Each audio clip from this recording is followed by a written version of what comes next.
Hello, this is Sabika Sayyad and welcome to the print headlines. Congress protest outside PM Modi's residence cleared, leaders forcibly removed. The Delhi police has forcibly removed Rahul Gandhi, Priyanka Gandhi Vadra along with other Congress leaders, including Samajwadi Party chief Akhilesh Yadav, from the protest site near PM residence. Congress MPs led by Congress President Mallikarjun Kharge and leader of opposition in the Lok Sabha, Rahul Gandhi, protested outside Prime Minister Narendra Modi's residence at 7 Lok Kalyan Marg. Rahul Gandhi said he had marched to the Prime Minister's residence to demand answers from him for the brutalities against young students. Kerala Chief Minister V.D. Satisan also joined the Congress protest outside the residence. Rahul Gandhi speaks on police crackdown on CJP protests, says PM Modi must apologize, resign along with Shah. Congress leader Rahul Gandhi today demanded that Prime Minister Narendra Modi must apologize to students for the police brutality against them and resign along with Home Minister Amit Shah. Speaking with reporters in Parliament House complex, Gandhi said he met Lok Sabha Speaker Om Birla in the morning along with other MPs and conveyed that the opposition wants to discuss the students' issue. Rahul Gandhi further said that the testing system has been hollowed out by termites and that is what the students are stating. Rahul Gandhi and other opposition MPs meet Lok Sabha Speaker, seek discussion on brutality on students during CJP protest march. Leader of opposition in Lok Sabha, Rahul Gandhi, along with some opposition MPs, met Lok Sabha Speaker Om Birla today and urged him to allow a discussion in the House on the brutality unleashed on students and the government's complete lack of accountability for the examination crisis. Besides Gandhi, Samajwadi Party's Dharmendra Yadav, Shiv Sena UBT's Arvind Sawant, RSP's N.K. Premchandran, among others, met the Speaker in his office before the House proceedings began. Thousands regroup at protest site at Jantar Mantar. The Cockroach Janata Party protesters camped at Jantar Mantar through the night despite heavy rain, tight security and a police crackdown on them during the Sansad Chalo march a day ago. Today morning, volunteers cleaned the protest site while CJP founder Abhijit Dipke apologized to supporters injured in the police action. Heavy security remained in place around the protest venue as volunteers were seen cleaning the stage, the only structure left standing after police removed the tents and other temporary installations yesterday. Cockroach Janata Party removes Vijeta Dahiya from official duties. The Cockroach Janata Party said in a social media post today, and I quote, "We strongly condemn the deeply insensitive actions of our spokesperson Vijeta Dahiya, whose videos surfaced while peaceful protesters and our team were facing brutal police violence. Such conduct is unacceptable, shows a complete lack of judgment, and is wholly inconsistent with the values and principles of our movement. In response, we are removing Vijeta Dahiya as spokesperson of the Cockroach Janata Party and relieving him of all official duties." Delhi High Court allows Sonam Wangchuk to shift to private hospital. The Delhi High Court allowed activist Sonam Wangchuk, currently on a hunger strike in solidarity with the Cockroach Janata Party protest, to be shifted to his hospital of choice, Medanta. The court was hearing an appeal filed by Wangchuk's wife, Gitanjali Angmo, challenging a single judge's refusal to allow his transfer to a private hospital of his choice. AIIMS doctors appealed to President over inquiry into events at Jantar Mantar and Wangchuk's hospitalization. The Resident Doctors Association of All India Institute of Medical Sciences, Delhi, today appealed to President Draupadi Murmu to order an independent, time-bound inquiry into the events at Jantar Mantar a day ago. The RDA also raised concerns over reports that activist Sonam Wangchuk was not allowed to leave Safdarjung Hospital, despite seeking a leave against medical advice, saying that such claims, if accurate, raise questions about patients' autonomy and rights. Delhi High Court refuses urgent listing of PIL on violent police crackdown in the CJP protest. A PIL alleging excessive force by the Delhi police during the Cockroach Janata Party's Sansad Chalo march was mentioned before the Delhi High Court for urgent listing today. The court refused to entertain the request immediately, remarking, and I quote, "Don't drag the court into all this, it will come up tomorrow."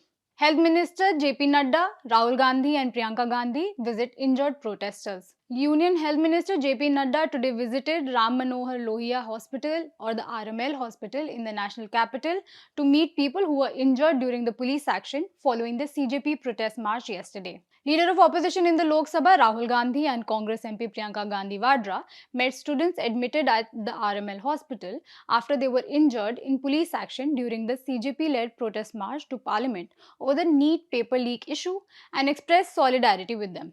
They also met the mother of a young woman on ventilator support at the hospital. PM Modi says government took strict action against NEET paper leaks. Prime Minister Narendra Modi has said that the government took immediate action against those involved in the recent NEET question paper leak. A day after a protest march organized by the Cockroach Janata Party on the NEET question paper leak almost breached parliament and was faced with police barricades and lathis, Prime Minister Narendra Modi told NDA MPs that his government had taken strict action against those involved in the leakage and stressed to his MPs to reach out to the youth. He was addressing NDA MPs at the parliamentary party meet of group, which saw BJP's national president Nitin Nabin and 6 newly joined Shiv Sena MPs who crossed over from the Shiv Sena UBT attend for the first time. IIT Roorkee warns students against social media support to political movements like the current one. Indian Institute of Technology Roorkee has warned its students and staff against using social media to show affinity to any political movement like the current one. The advisory issued yesterday cited the institute's rules barring students from making any statement which can embarrass relations between the institute and the government. While the fresh advisory created furore on social media with several users terming it as a gag order, the institute insisted that it is in accordance with existing rules and should not be viewed out of context. At the Martyrs' Day rally, Mamata Banerjee calls for India unity against BJP and Bengal, rules out return of TMC rebels. TMC Supremo Mamata Banerjee appealed to all India bloc constituents today, including the Congress and the CPIM in West Bengal, to bury their differences and unite against the BJP, while drawing a firm line against rebels within her own party, saying traitors would never be taken back. 10 killed in methane gas blast at NHPC tunnel in Sikkim's Namchi district, rescue operations underway.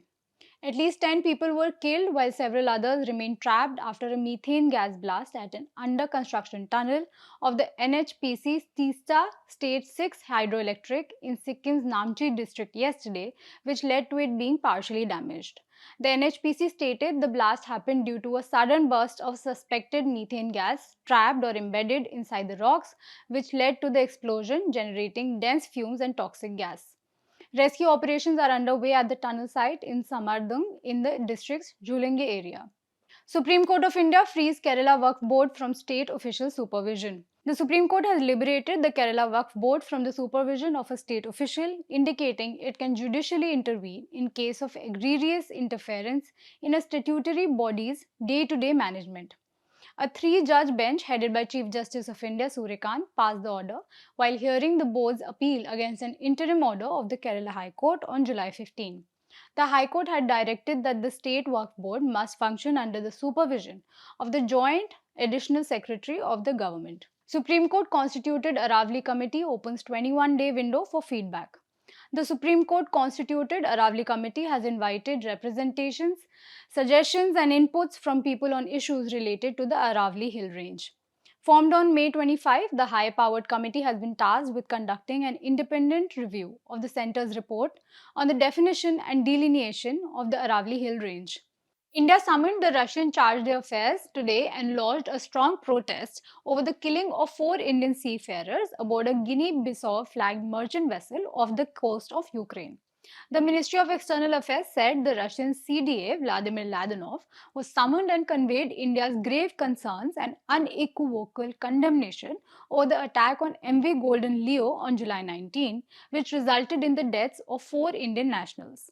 Trump orders new 50% tariff on many Canadian goods. US President Donald Trump has signed orders to impose new 50% tariffs on many Canadian goods, claiming discriminatory treatment by Ottawa against American alcohol, automobile, and dairy products.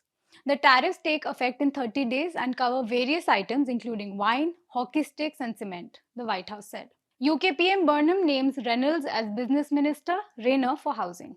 British Prime Minister Andy Burnham brought back Jonathan Reynolds as Business Minister and Angela Rayner as Housing Minister, his office said in a statement today. Reynolds was named Secretary of State for Business, Innovation, Science and Trade in an expanded role after losing his position as Business Minister to Peter Kyle in a reshuffle under former Prime Minister Keir Starmer. France advances bill to ban social media for under 15s. France has approved a bill that can enforce a social media ban for children under 15. In addition to restricting children's use of social media, the bill also bans smartphone use in high schools. The legislation is set to be discussed today before being taken to the Senate. If passed, it is expected to come into force before the new academic year begins in September. Judge says Paramount and Warner must halt merger for at least 2 weeks. A federal judge has ordered Paramount and Warner Bros. Discovery to halt their $81 billion merger for at least 2 weeks, allowing states that are challenging the deal more time to see their case through in court. 12 states, led by California, sued to block Paramount's pending buyout of Warner last week, alleging that such a combination would extinguish competition in Hollywood and lead to fewer choices for consumers, particularly moviegoers and cable customers across US. That's all we have for you today. We'll be back tomorrow with the latest.